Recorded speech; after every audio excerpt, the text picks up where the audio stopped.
Olá, sejam todos muito bem-vindos ao Plano de Voo, o videocast da ABAR, que é a Associação Brasileira de Empresas Aéreas.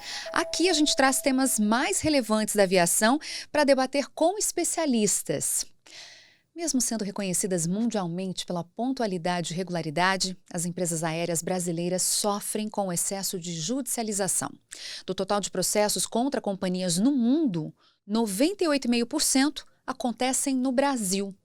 Aqui, a chance de um passageiro processar uma empresa do setor é 800 vezes maior do que, por exemplo, nos Estados Unidos, país que lidera o ranking global de aviação. Parece que tem algo errado nessa equação, não é mesmo? Fique com a gente, você vai entender o que está por trás desses números, como eles impactam nos custos do setor e refletem no bolso dos passageiros. Você também vai conhecer caminhos mais eficientes para o cliente que precisa resolver eventuais problemas, como o site consumidor.gov.br, que acaba de completar 10 anos. Eu sou Milena Machado, jornalista e apresentadora desse videocast. É um prazer ter a sua companhia.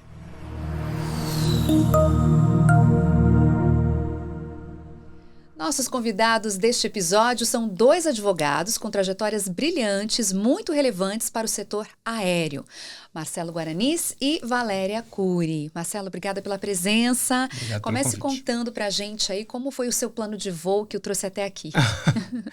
Comecei a trabalhar com transporte aéreo. Bom, eu comecei minha vida profissional, fazia Direito e Economia, e aí comecei a trabalhar no Ministério da Fazenda, numa secretaria chamada Secretaria de Acompanhamento Econômico, que fazia análises de atos de fusões e aquisições junto ao CAD. A gente fazia os pareceres econômicos para as fusões e fazia melhores práticas regulatórias em vários setores regulados. Isso era anos 2000 ainda, né? Exatamente em 2000 eu comecei. E a gente fazia um trabalho de discutir regulação no setor, sempre para colocar mais concorrência. Essa era a nossa grande discussão. Nessa época existia ainda o Departamento de Aviação Civil, que cuidava do transporte aéreo no Brasil. Durante meus 7 anos de Ministério da Fazenda, a gente trabalhou muito na criação da lei da agência reguladora, da ANAC, né? Criamos a agência, ajudamos a pensar nas medidas regulatórias iniciais. E 1 ano e pouco depois de criação da agência, eu fui convidado a ser diretor da agência. Então, eu virei diretor de regulação econômica. Fiquei 2 anos e meio na agência, regressei para o Ministério da Fazenda. Nossa pauta logo depois era fazer as concessões de transporte de aeroportos. A gente tinha aeroportos ficando muito cheios, com a Infraero sem capacidade de fazer investimentos de forma adequada. Conseguimos convencer a presidente Dilma na época para fazer as concessões e aí me convidaram novamente para voltar à agência como presidente da agência. Fiquei como diretor-presidente de 2011 a 2016. Né? E durante esse tempo fiz a parte de concessão de aeroportos. E fizemos uma abertura grande da parte do transporte aéreo, colocando mais concorrência, permitindo a entrada de novas empresas, aumentando inclusive o número de voos internacionais. O resultado disso, acho que em uma década, foi 3 vezes mais o número de passageiros pela metade do preço. Então, do ponto de vista de política pública, foi um acerto muito grande a mudança de regulação no Brasil. E nos últimos 4 anos do governo Bolsonaro, eu fiquei como secretário executivo do Ministério da Economia, né? O vice-ministro para a Economia durante todo o tempo que o ministro Paulo Guedes estava lá. Agora me licenciei e estou advogando na parte regulatória, concorrencial, defesa comercial, tudo que envolve economia, tudo que envolve governo. Muito bem. Movimentos grandiosos, né, que com certeza contribuíram para a decolagem do setor aéreo, né, que é o que a gente conhece hoje. Parabéns pela trajetória. Valéria, também quero saber do seu plano de voo para chegar até aqui. Como foi? Eu sou a Valéria Cury, eu sou advogada, sou bacharel em Direito aqui pela PUC de São Paulo, sou mestre em Direito Constitucional pela PUC de São Paulo e sou atualmente doutoranda em Direito Internacional pela UNB, que é a Universidade de Brasília. Né? A minha carreira toda praticamente eu dediquei ao transporte aéreo, ao direito aeronáutico. Eu sou sócia fundadora de Dicero Advogados, eu trabalho há 24 anos nesse setor e nessa área. E com processos de passageiros. Então, a minha experiência com a questão da judicialização no Brasil é realmente muito grande. Além disso, eu sou membro efetivo da Comissão de Direito Aeronáutico da OAB aqui de São Paulo, sou conselheira do IBAER, que é o Instituto Brasileiro de Direito Aeronáutico, e fui fundadora do Instituto Pan-Americano de Direito Aeronáutico. Que prazer ter vocês dois aqui, obrigada. Prazer é todo A gente nosso. vai ter um papo aqui maravilhoso e profundo, muito rico, eu tenho certeza. Eu quero começar com você, Marcela, a respeito desse percentual tão alto, 98,5% das ações cíveis contra empresas aéreas em todo o mundo sendo ajuizadas aqui no Brasil. O que explica esse percentual tão alto, na sua opinião, por toda essa vivência, essa trajetória que você tem aí? Eu acho que é um conjunto de coisas, assim. Eu acho que começa com o que você mesmo colocou na minha apresentação, né? A gente tem traumas no Brasil. O apagão aéreo foi um trauma, né? Nos anos 2000, a gente teve, primeiro trauma foi a Varig Pará, uma empresa muito grande na época, na Copa do Mundo, né? Muita gente lembra, porque estava sofrendo com voos naquele momento. Gerou muita confusão de pessoas que queriam voltar para o Brasil ou se movimentar. Logo depois a gente teve, infelizmente, o acidente da Gol, que gerou uma discussão grande de controle de tráfego aéreo, teve o movimento dos controladores, gerou muita desinformação para todo mundo que precisava pegar voo. Depois veio o acidente da TAM, né, aqui em Congonhas também, uma outra fatalidade, e que gerou medidas de governo que impactaram muito no transporte aéreo. Naquele momento, o governo, ministra da Casa Civil era Dilma, presidente era Lula, eles fizeram interferências na atuação do Congonhas, diminuíram o número de voos de Congonhas de um dia para o outro. E isso fazia com que todas as empresas tinham que adaptar seus voos, suas vendas, de uma forma que não necessariamente da forma mais organizada possível. Isso gerou uma desordem muito grande. Gerou uma sensação para o consumidor de que estava tudo muito bagunçado. Você ia para o aeroporto, você tinha um voo às 8, seu voo saía meio-dia, você não sabia direito que hora você ia conseguir voltar. Muitos voos eram cancelados. Deu muita confusão. Então gerou primeiro uma sensação grande na sociedade de que tinha problema demais no transporte aéreo. De fato tinha problema naquela época.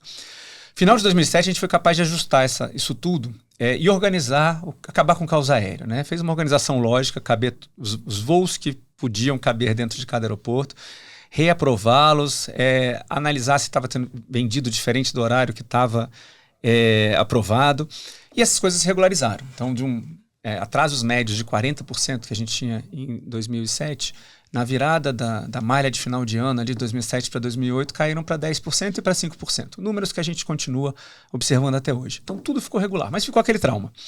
E por conta do trauma, a sociedade demandou muito, né, das autoridades de dar uma resposta. Então, tinha muita ação da ANAC ainda naquele começo para poder responder. Então, mostrando sempre que tinha problemas de atraso e pontualidade. Se um voo é atrasado, um voo é cancelado, isso é um problema que o governo tem que lidar.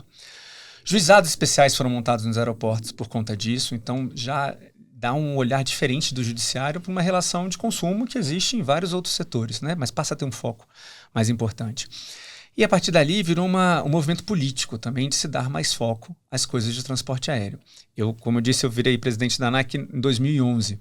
E eu lembro que qualquer problema que acontecia no aeroporto, eu recebia uma ligação do Palácio do Planalto dizendo que a gente tinha que atuar, tinha que multar.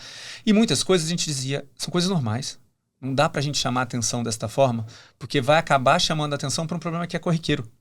Atrasar voo, cancelar voo, é natural, é normal, acontece. Transporte aéreo não está atuando num trilho que não tem intercorrência, tem problemas meteorológicos, pode ter um problema de manutenção.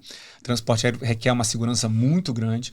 Então, no mundo inteiro, você pode ter atraso, pode ter cancelamento. E isso é entendido como sendo o fenômeno normal do transporte aéreo. Aqui, a gente passou a ter a sensação de que é um problema da empresa aérea que está prejudicando o consumidor de forma indevida. Isso já virou um problema cultural, né? Então, as pessoas passaram, naquele momento, a acionar muito judicialmente, a discutir muito com a empresa aérea qualquer tipo de indenização. Então, a gente tentou, durante esse tempo todo de atuação da ANAC em regulação, tentar organizar isso, deixar da forma mais objetiva possível. Então, mostrar, se o voo foi atrasado, dependendo do tempo, você tem direito a uma reacomodação, você tem direito à informação, você tem direito ao reembolso da sua passagem. Tentar administrar a expectativa que o consumidor tem, com a frustração que ele tem com o transporte aéreo que teve algum problema, um cancelamento ou um atraso. Isso resolve do ponto de vista de prestação de serviço, mas não resolve a indenização, o dano que o passageiro sente que tem, principalmente do ponto de vista moral, né? Com o passar do tempo, fomentando, acho que, essa indústria, né? A gente percebe como essa judicialização tem aumentado nos últimos anos, principalmente em danos morais Não é nem o relativo à assistência que a empresa aérea tem que dar para o passageiro quando atrasa ou quando cancela o voo. Passou a ser a indenização que o passageiro tem direito pelo compromisso que ele perdeu, porque o voo atrasou, ou o voo foi cancelado, não conseguiu chegar em alguma reunião. Então a gente acaba vendo casos. Por exemplo, eu tinha um compromisso aqui hoje, eu tinha que chegar aqui num determinado horário. Eu tenho que chegar bem antes, ou vir de véspera, né? Porque pode ter algum problema no meu voo. É normal que tenha um problema no voo. E se tiver um problema no voo, eu não posso acusar a empresa aérea de impedir que eu chegue no meu destino. Eu tenho que saber que isso faz parte da característica do transporte aéreo, né? O mundo inteiro trabalha assim. A gente vai para outros países e muitas vezes a gente tem problemas com os voos e a gente não tem o nível de assistência que a gente tem no Brasil. O Brasil passou a ter uma regulação muito protetiva, focada em dar assistência para o passageiro, dado todo esse período de trauma. A gente já protege melhor, a gente já exige mais das empresas, inclusive em eventos meteorológicos, né, que no mundo a gente também não percebe. Você tem uma grande nevasca nos Estados Unidos, cancela todos os voos da costa oeste e é isso mesmo. A pessoa vai ficar no aeroporto esperando 2, 3 horas, 3 dias para poder voar de novo.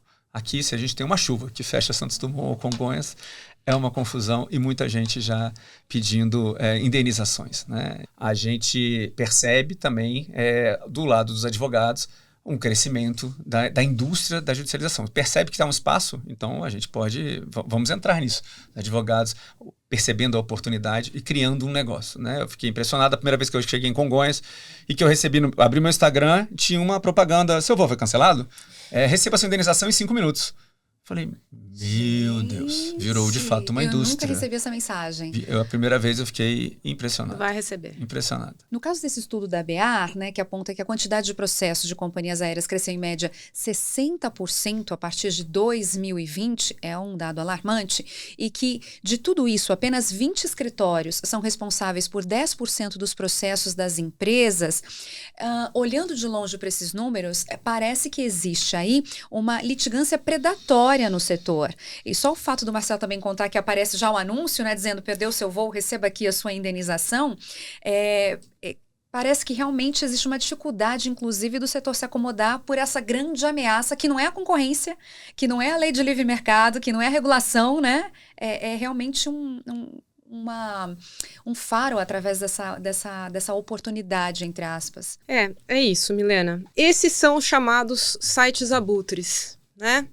Quem usava muito e deu um significado fabuloso a essa expressão foi o ex-presidente da ABAR, o Eduardo Sanovics, o saudoso Eduardo. E o que são os sites abutres, né? Como é que eles operam? Então, eles são sites ou aplicativos na internet que criam páginas e perfis, podem ser brasileiros ou estrangeiros, e que oferecem indenizações automáticas e assessoria jurídica para os passageiros para ajuizamento de demandas contra as companhias aéreas.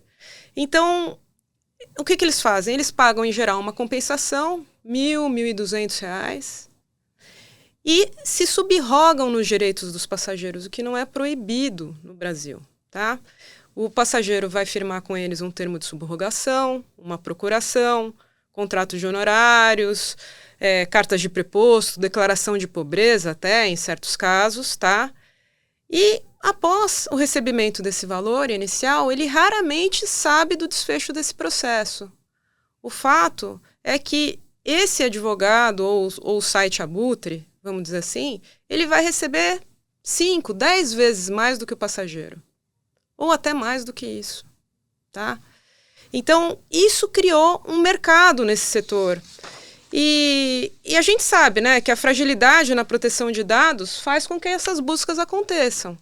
Você chegue no aeroporto, apareça lá, seu voo está atrasado. Se você fizer uma busca no Google Brasil, colocando indenização atraso de voo, você vai ver lá vários desses anúncios. Pagamos indenização, compensação em até R$10.000, né? É impressionante. Também já tem aí professores que ensinam os advogados a processarem empresas aéreas. Já tem publicidade disso no Instagram, nas redes sociais. Então, isso é realmente um problema grave no Brasil, né? E isso tudo gera uma advocacia predatória. A advocacia predatória, sim, através dessa captação indevida de clientes, essa sim é proibida. E como é que eles trabalham? Petições padronizadas, que não explicam muito bem o que aconteceu com o passageiro. E como o Marcelo colocou, a indenização por dano moral é o grande pedido de todos os passageiros. Então, essas petições não vão explicar efetivamente se o passageiro teve ou não teve um dano moral, né? E eles acabam escolhendo os fóruns que pagam mais. Esse é um fenômeno na área jurídica que a gente conhece como fórum shopping. Então, entram com ações em massa nesses lugares onde eles sabem que os juízes são mais severos nas indenizações, ao mesmo tempo que não observam tão bem as provas dos processos, né?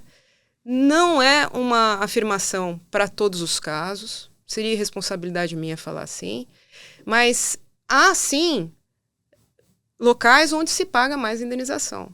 E eles optam por esses lugares. Isso aconteceu, infelizmente, no estado de Rondônia. No ano de 2023, a Azul e a Gol informaram que estavam cortando voos nesse estado de Rondônia. E o motivo alegado pelas duas empresas era o mesmo, a alta taxa de judicialização. O estado que tem 0,8% da população do Brasil gerava, em média, 10 processos por dia contra a Gol e concentrava 20% dos processos contra a Azul, em todo o Brasil. Quer dizer, se a gente pensar num estado pequeno, com pouca malha aérea, isso não faz sentido, né? E esses dados são corroborados por um estudo da UNB que está acontecendo esse ano e que foi encomendado pelas associações de transporte aéreo, como a ABAR, a ALTA, a Jurcaíbe, a IATA, e também pela Associação de Magistrados Brasileiros, a AMB, tá? Eu tenho a honra de participar desse grupo que está fazendo esse estudo. É um grupo interdisciplinar. E no dia 27 de agosto desse ano, de 2024, houve um encontro na ANAC com a AMB, que é a Associação de Magistrados Brasileiros, e foram apresentados dados de processos entre 2019 e 2022. No campo doméstico, que representam aí as 3 grandes empresas brasileiras, a Azul, a Latam e a Gol, o estado de Rondônia apareceu em 3º lugar, como o local com mais quantidade de processos. Em 2º lugar, vem o estado de São Paulo, que é o estado que concentra o maior número de voos, a maior malha aérea. E em 1º lugar, o estado do Rio de Janeiro. Pensar no Rio de Janeiro e em São Paulo como locais de grande judicialização, eu acho que até pode ser razoável. Muitas conexões internacionais, Exato. Nacionais, né? Mas no estado de Rondônia, esse número não é razoável. Esse número, ele representa bem essa questão do Fórum Shopping. A Corregedoria Nacional da Ordem dos Advogados do Brasil está combatendo esse problema da advocacia predatória, né? Esse dado que você trouxe, 20% das ações com 10% de escritórios, não é isso? 20 escritórios com 10% das ações. Perdão, obrigada pela correção. Eles dizem que do final de 2019 até hoje, eles rastrearam 65 aplicativos ou sites abutres, tá? Dentre eles, 37 foram impedidos de atuar por decisão judicial. Mas essa busca para a OAB não é fácil, porque muitos desses aplicativos não têm sede no Brasil. E eles percebendo que concentrar nas mesmas bancas de advogados essas ações não é uma boa estratégia, atualmente eles estão pulverizando entre várias bancas de advogado essas ações. Então, essa é uma ação permanente da OAB, né? É uma luta da OAB, realmente. E os tribunais brasileiros também já estão atentos a isso. E, Marcelo, mesmo com tudo isso, você acredita que a legislação brasileira, de alguma forma, acaba facilitando para que haja esse cenário? Ou não é uma coisa muito mais, vamos dizer assim, do propósito das empresas, né, dos seus escritórios de advocacia? Acho que é um conjunto de coisas. Eu acho que, né, de novo, a cultura favorece.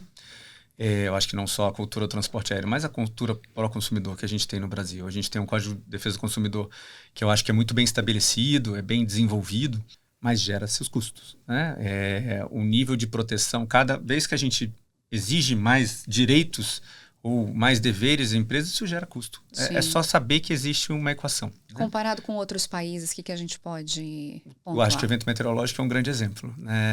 Aqui, o nível de assistência que se dá no evento meteorológico que não existe no resto do mundo. E é difícil você mudar isso culturalmente. Qual o espaço que a gente teve? A gente teve vários momentos interessantes de tentar rever legislação, tentar propor coisas. E é muito difícil você encontrar eco do outro lado. Então, como é que eu chego para um presidente da República, como é que eu chego para um congresso para dizer que, olha, eu não quero mais proteger o consumidor, o passageiro, nesta situação? Quando muitas vezes o transporte aéreo tem uma coisa que é muito interessante, que acontece, talvez, acho que dos serviços regulados, a gente percebe isso mais com telefone e com transporte aéreo. Todo mundo é um personagem, né? Todo mundo já sofreu, todo juiz tem um problema. Você comentou sobre Rondônia. Eu lembro que eu fiz algumas reuniões na vida com o CNJ, com a terceira Câmara do Ministério Público, que ajuda a coordenar a atuação dos procuradores da República. E quando você vai discutir os problemas abstratos, genéricos dos passageiros, sempre você percebe a carga do passageiro, que é o procurador da República, ou que é o juiz, que passou por aquilo também. Então, ele tem uma empatia. Às vezes, a decisão individual de um juiz, aí na busca de fazer o bem e proteger um direito de um consumidor, ele não percebe o quanto que aquilo, de uma forma agregada, está prejudicando a indústria e é um tiro no pé no próprio consumidor. Cria um histórico, inclusive, né, para outros advogados se embasarem. Com certeza, e você cria esse movimento, né, de você sempre buscar mais indenizações e de uma forma desproporcional. Porque às vezes você indenizar, tudo bem, mas de uma forma desproporcional, eu acho que aí é o grande problema. A gente está dando indenizações muito altas por um atraso de voo. Isso realmente foge e pesa sobre as contas das empresas de transporte aéreo no Brasil. Uma coisa é a gente tentar limitar os danos materiais. Né? Isso eu acho que já está bem, né? O Supremo tomou deu um direcionamento sobre isso, dizendo que a Convenção de Montreal prevalece sobre o Código de Defesa do Consumidor nas discussões de danos materiais. Mas quando a gente vai para dano moral, abre-se um espaço muito grande. Doutora Valéria, o Brasil é signatário de convenções internacionais que padronizam aí as regras da aviação comercial em diferentes países. Existe proposta para alinhar as regulações brasileiras às normas internacionais? Seria um ganho para nós, uma vantagem? Aumentaria o desafio? Milena, o Brasil é signatário de quase todas as convenções internacionais que padronizam as regras de transporte aéreo no mundo. Mas o que acontece? O judiciário brasileiro, talvez até porque o Código Brasileiro de Aeronáutica é um diploma de 1986, que traz limites de indenização numa moeda que nem existe mais, que é o OTN. Então, o judiciário brasileiro passou a usar, nos anos 90, o Código de Defesa do Consumidor como norma genérica para a proteção do passageiro. Mas o judiciário ele deveria usar a norma específica, não a norma genérica. Por quê? Porque o transporte aéreo, Milena, ele tem natureza internacional. Santos Dumont, no primeiro voo dele, em 1906, lá na França, logo mostrou isso. É muito fácil transpor fronteiras, por exemplo, na Europa. A primeira convenção para a padronização de normas de transporte aéreo foi a Convenção de Paris, de 1919. Não é fácil fazer uma convenção internacional. Então, esse é um tema de interesse internacional. E o ministro Luiz Roberto Barroso, quando ele proferiu o voto dele por ocasião do julgamento do tema 210, ele fala exatamente isso, que sem a uniformização dessas normas aplicáveis, a insegurança jurídica é enorme, tanto para passageiros, que só podem saber os seus direitos seguindo complexas regras, né, de conexão e estudando a legislação estrangeira aplicável, como para as companhias aéreas, que têm uma previsibilidade. Né? Então, isso garante ao Brasil, isso é norma na Constituição brasileira, é o artigo 178, uma previsibilidade do direito, né? Uma igualdade e um cumprimento dos compromissos firmados pelo Brasil com a comunidade internacional. Então, isso é fundamental. E as normas brasileiras específicas do transporte aéreo estão 100% alinhadas às normas internacionais e às boas práticas internacionais. Marcelo, a ABIAR tem uma estimativa de que essa judicialização impacte em R$1 bilhão, né, o segmento. Com certeza, a gente vai, como consumidor, sentir esse custo, né? Na nossa experiência de voo, de alguma maneira, né? A gente sente quando paga a passagem, né? Porque a empresa aérea vai passar isso com certeza para alguém. Ou ela fica numa situação econômico-financeira pior, que a gente tem visto algumas empresas no Brasil assim, ou ela vai passar, não tem jeito, é um conjunto de coisas, você tem que pagar a conta. Então, se a gente fala que aqui tem direitos diferentes, que eu vou ter um direito mais bem protegido, que eu vou gerar essa indenização, é óbvio que eu estou, primeiro, como você mesmo perguntou, gerando aumento de custo na passagem aérea no Brasil. Se eu tenho 98% das ações judiciais do mundo no Brasil e R$1 bilhão anual de impacto sobre as empresas de transporte aéreo, esse 1 bilhão vai ser dividido por todo mundo que compra passagem aérea. Porque na hora de você vender a passagem, a empresa já vai ter que calcular a partezinha já que ele tem que usar para pagar a indenização. Não tem mágica. Ninguém vai perder dinheiro, né? Ou se perde, tem situação econômica financeira ruim e acaba piorando o transporte aéreo no Brasil. Então, esse efeito é claro. Ele aumenta o preço de passagem e aumenta o custo de atuar no Brasil. Então, as empresas aéreas que estão aqui, isso é um componente de custo muito importante. Tem um outro efeito que é tão preocupante quanto. Inibe a entrada de novas empresas. Como é que eu tenho uma empresa, vamos supor que eu sou um empresário mexicano, eu tenho uma empresa já atuando na Colômbia, uma no Equador, uma na República Dominicana, e eu agora estou estudando o Brasil. Como é que eu vou entrar no Brasil? Se eu sei que isso é um dos meus custos. Eu estou analisando o mercado brasileiro, eu estou analisando o mercado da Tailândia. Na Tailândia não tem isso. No Brasil tem uma incerteza jurídica muito grande, que eu não sei quanto eu vou ter que pagar de indenização. Caso eu atrase um voo, eu vou para outro lugar. Isso inibe a entrada, né? Toda vez que eu faço uma discussão dessa, que é muito diferente do que o mundo está fazendo, eu vou inibir. É uma discussão parecida com o que a gente tem não é na nossa pauta, mas na discussão sobre cobrança de bagagem. A gente permitiu que bagagens sejam cobradas. Por quê? É cobrada no mundo inteiro. E é muito importante para entrar em empresa low cost no Brasil, é você ter cobrança de bagagem. Porque a empresa ela vende a passagem mais barata quando ninguém está levando bagagem, faz parte do modelo de negócio dela. A gente botou isso na nossa regulação também. Agora, imagina... o Congresso, a cada 6 meses, ele ameaça suspender essa permissão de cobrança, gera uma incerteza. Como é que eu vou entrar num país que tem uma judiciação tão grande de direitos passageiros, que tem uma ameaça sobre voltar a cobrar bagagem? É um ambiente jurídico que é pior. É um ambiente que não me transmite segurança jurídica para o meu investimento. Eu tenho que investir muito para criar uma empresa aérea. Eu tenho que fazer isso... a operação parar de pé durante anos. Então, eu tenho dificuldade de poder fazer isso. Então, faz parte da análise. Isso, obviamente, impacta. Impacta, então, no preço da passagem, impacta na possibilidade de entrada de novas empresas e entrada de empresas low cost no Brasil. A gente tem um cenário que é mais avesso à entrada de novos concorrentes. E, às vezes, até de rotas novas. Empresas que já estão estabelecidas aqui. Uma empresa francesa faz voo para cá. Ela já tem um custo para botar aqui. Para botar uma rota nova para cá, o custo dela é muito maior do que botar uma rota nova para a Argentina, por exemplo. É uma dificuldade. Então, isso também atrapalha. Então, é muito importante que a gente explique, né, para o nosso consumidor e para o judiciário que o impacto é ruim para ele mesmo. A gente está piorando a situação no país, piora o transporte aéreo no nosso país, o desenvolvimento do transporte, que poderia estar crescendo como cresceu na década de 2010, né? Como eu disse, triplicou o número de passageiros. Marcelo, e se você me permitir agregar, a ANAC ela tem um painel de indicadores do transporte aéreo que é muito interessante, né? Já há muitos anos que ela vem publicando. E ela traz uma figura de um avião. Essa figura é dos custos do transporte, né? O maior custo é o custo de combustível.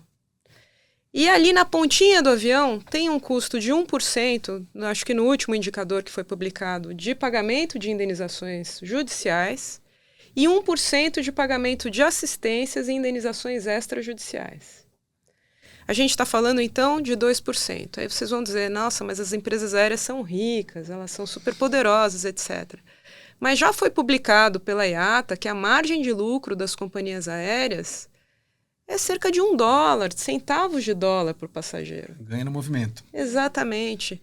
Então, assim, num contexto em que o lucro é $1, centavos de dólar, né? Esse 1%, esse 2% é muito. E aí, nesse caminho, tudo isso também acaba ameaçando avanços no setor aéreo, né, doutora Valéria?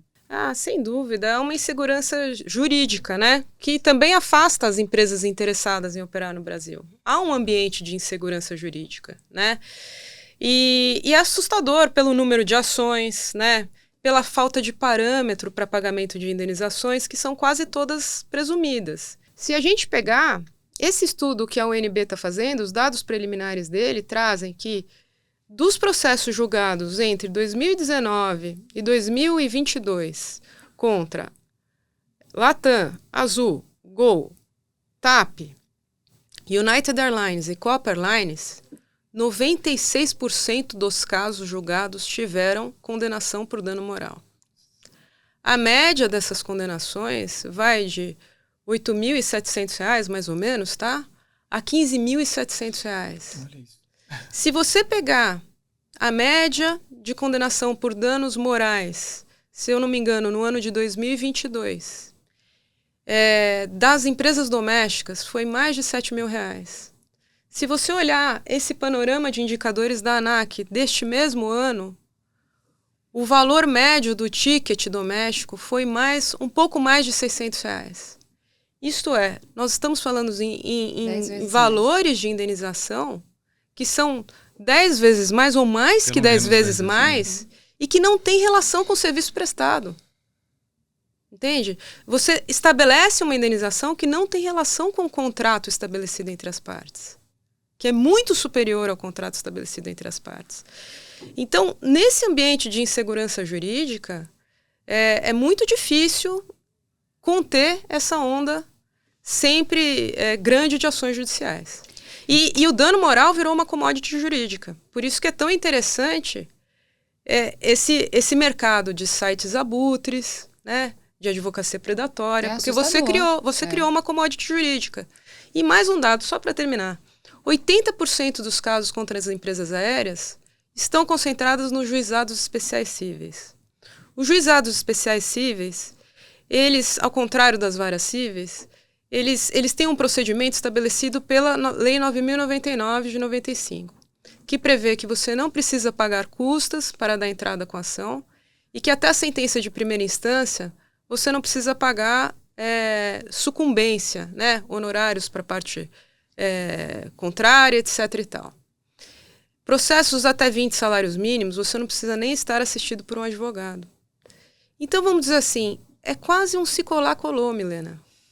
É quase um se colar colou. A pessoa entra com a ação por danos morais, se der certo ela recebe um valor, se der errado ela não tem que pagar nada. Encoraja a tentar, né? Exato. E ocupa tempo da justiça. Exato. Só até para complementar e voltando ao que você tinha colocado antes, que a Valéria está trazendo números muito bons, acho que são duas coisas. Primeiro, do ponto de vista econômico, o custo de entrada no pedido de indenização é nenhum. Então, não você já tem, vamos pedir, o histórico de se conceder é cada vez maior. É isso que ela está deixando claro. Então, do ponto de vista econômico, o passageiro faz sentido. Ele sempre entrar. Ele não perde nada se ele perder.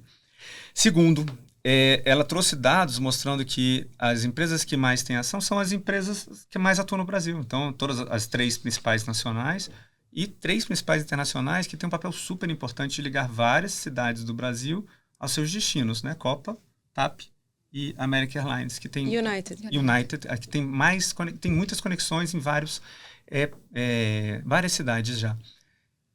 Quanto isso onera a atuação dessas empresas já no Brasil? Quanto ela, na hora de pensar em botar mais um voo, isso não entra na matriz de custo dela. Ela diminui a intenção dela, de fato, de fazer um novo voo. Como é que eu vou abrir um novo voo? Posso estar, vai lá, Brasília-Panamá. Podia botar mais um. Aí, olha o meu custo para botar um voo. É muito caro. Eu já estou com um, vou manter esse.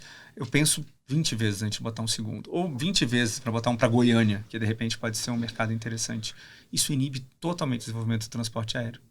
Se não há judicialização, qual que seria um caminho interessante e prático do ponto de vista do consumidor para que ele pudesse se informar sobre seus direitos e lutar por eles? Então, eu acho que nenhuma empresa aérea quer tolher a direitos dos passageiros. Isso daqui, gente, vamos esclarecer isso, tá? O direito de ação no Brasil é um direito fundamental, tá? O acesso ao judiciário é um direito fundamental, uma cláusula pétrea na nossa Constituição. Ninguém quer mudar isso e ninguém gostaria que isso fosse diferente. Agora, essa não deve ser uma primeira alternativa do passageiro. E nem é isso, por exemplo, que se a gente fizer uma interpretação sistemática do direito, o próprio Código de Processo Civil fala, por exemplo, o Código de Processo Civil brasileiro, ele prestigia o diálogo entre as partes, a conciliação. Então, o ideal é que o passageiro se informe dos seus direitos e busque o diálogo em primeiro lugar, tá? Diretamente com a companhia. Exatamente, em primeiro lugar com a companhia aérea. Mas que essa informação do passageiro seja feita desde o início. Quando ele compra passagem aérea, olha, os sites de todas as empresas aéreas que trabalham no Brasil trabalham de um jeito diferente por exigência da ANAC. Por exemplo, todos os voos, o passageiro pode abrir o voo e pesquisar o percentual de atraso desse voo. Isso não existe em outros lugares do mundo. Ele consegue comparar diferentes tarifas. Ele consegue saber o que cada uma daquelas tarifas proporciona para ele. Né? Se aquele bilhete é reembolsável ou não é reembolsável, se é parcialmente reembolsável, ele vai comprar, ele vai contratar na realidade e comprar exatamente aquilo que ele está vendo. Então, o primeiro passo é ler bem essa documentação para não se enganar. Né? Se ele tiver algum problema, eu acho que atualmente as empresas aéreas elas possuem diversos canais de comunicação. Se eu não me engano, a última vez que a gente apurou eram 8 canais de comunicação. Tem telefone do saque, fale conosco nos sites, páginas de redes sociais como Facebook, Instagram. São muitos os canais próprios. WhatsApp, né? São muitos os canais próprios de atendimento. Mas não fosse isso, a ANAC, de uma forma pioneira, ela adotou uma plataforma pública para a solução dos problemas. E é uma plataforma fiscalizada pela ANAC, que é o consumidor.gov.br. Só para que vocês tenham uma ideia, no último ano, as 3 grandes empresas brasileiras, Gol, Latam e Azul, tiveram um índice de solução de demandas que foi superior a 85%. É um valor muito expressivo, 85%, muito grande. É um sinal de que as empresas aéreas elas estão dedicadas a atender bem os passageiros, né? E a resolver os problemas em primeiro lugar. Então, o processo judicial deveria ser a última alternativa.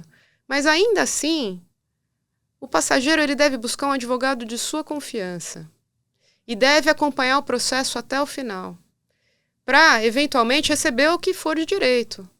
Não contratar um terceiro que ofereça uma vantagem imediata, porque essa vantagem imediata é uma ilusão. Né? Não existe almoço grátis. É isso. E dá para a gente vislumbrar uma conclusão, um caminho, um ponto de partida prático?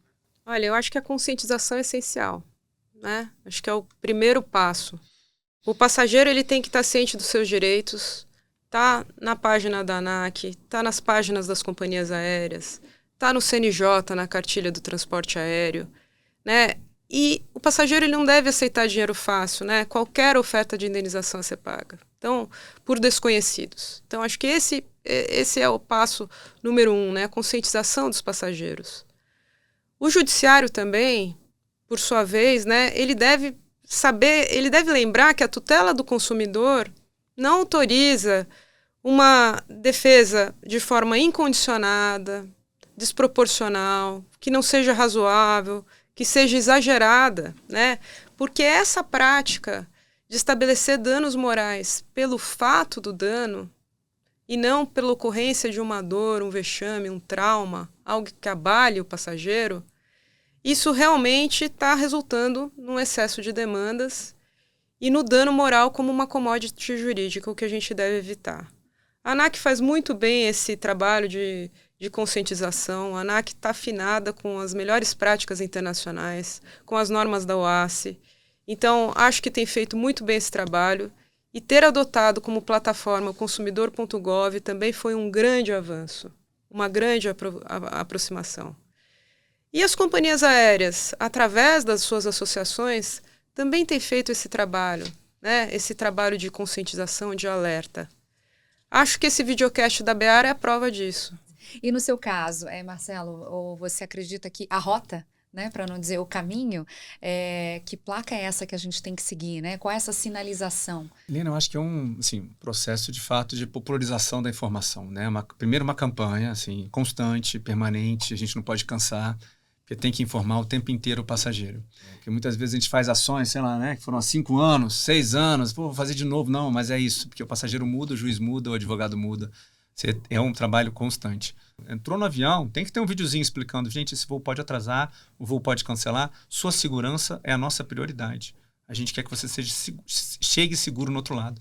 Nos outros países isso acontece sempre, são problemas normais do transporte aéreo. A pessoa tem que entender que isso acontece no transporte aéreo. Você tem um compromisso, você tem que chegar naquela hora, não vai pegar o voo que vai chegar 2 horas antes. Pega o voo de um dia antes. Então, eu acho que essa campanha é permanente, comunicação permanente para o passageiro entender, né? Entender que, olha, transporte aéreo é isso. Eu acho que tem um trabalho com o outro lado, né? O trabalho com o CNJ. É difícil você trabalhar com juízes, é difícil você trabalhar com procuradores da República, porque são pulverizados e são autônomos, podem tomar suas decisões. E tem acesso à informação que levam a eles também. Exatamente, né? Vem um lado, eles não veem o outro. Às vezes um lado está mais preparado do que o outro, Exatamente. Consegue redigir melhor aquela história. Você tem empatia, né? Como também. Eu disse, todo procurador, Natural. todo juiz teve um problema no transporte aéreo também, tem raiva da empresa aérea em algum momento. Então, a gente tem que trabalhar com eles para mostrar isso tem um impacto, o impacto da sua decisão, né? Análise econômica do direito na veia. A decisão, o seu direito tem um impacto econômico e isso piora o transporte aéreo no Brasil. Fica mais difícil a gente desenvolver, atrair novas empresas. Vamos mudar esse cenário. Então, é um trabalho também constante, que a gente sabe que as associações fazem, que a agência faz, mas não pode parar, né? E incluo com eles o Sistema Nacional de Defesa do Consumidor. Também extremamente pulverizados, PROCONs espalhados no Brasil. É difícil a coordenação, mas também... E muda muito, porque muda o secretário, muda a forma de atuar, né? O secretário fica no Ministério da Justiça. Mas você tem que fazer isso constante. Eu, na minha vida de ANAC, eu tive 5 ministros. Enquanto eu fui diretor e presidente. Eu lembro como presidente 4. E eu já tinha um kit preparado, porque o ministro chega com os mesmos problemas, né? E por que voo atraso, voo cancela, voo tal foi cancelado? Você vai lá explicar. E eles entendem. Você tem que ir lá, você tem que ir no Congresso, tem que explicar. Aí explica para a imprensa. Tem que explicar para a imprensa, é o tempo inteiro. Então, essa parte de comunicação eu acho que é importantíssimo, né? Então, os dois lados. Campanha, para as pessoas se conscientizarem, e esse específico com os tomadores de decisão e reclamadores do direito, com razão, algumas vezes, mas entendendo que os efeitos desse abuso pode ter, né? Tanto juízes quanto o Ministério Público, quanto os órgãos de defesa do consumidor. É um grande desafio, porque no caso do judiciário, se a gente pensar, né, voltando, que 80% dos casos estão nos juizados especiais cíveis, há muitas decisões tomadas por juízes leigos, né, que são homologadas pelos juízes togados. Então, assim, o juiz togado talvez não teve aquele cuidado que o juiz leigo teve de ler aquele conjunto exato, probatório, etc. e tal. Então, é preciso realmente que seja uma informação maciça. E eu acho que a sistematização, a gente está avançando muito na inteligência artificial, que vai nos permitir enxergar melhor esses processos. Claro, porque muitas vezes tem processos que são jogados em cidades diferentes, isso tem que ter uma comunicação melhor, para a gente poder enxergar e matar uma parte desse problema. Sem dúvida. Sim. Com certeza. E reconhecer também que o setor mudou, né? Eu peço desculpas por te interromper, mas acabou de sair uma pesquisa de uma organização que se chama Cirium, uma organização internacional, de pontualidade das empresas aéreas no mundo. E as 3 mais pontuais da América Latina são as 3 grandes empresas brasileiras. Olha só. Com mais de 90% aí de pontualidade. Então, é um dado fresco, é um dado de agora. E também o maior número de processos são sobre problemas operacionais.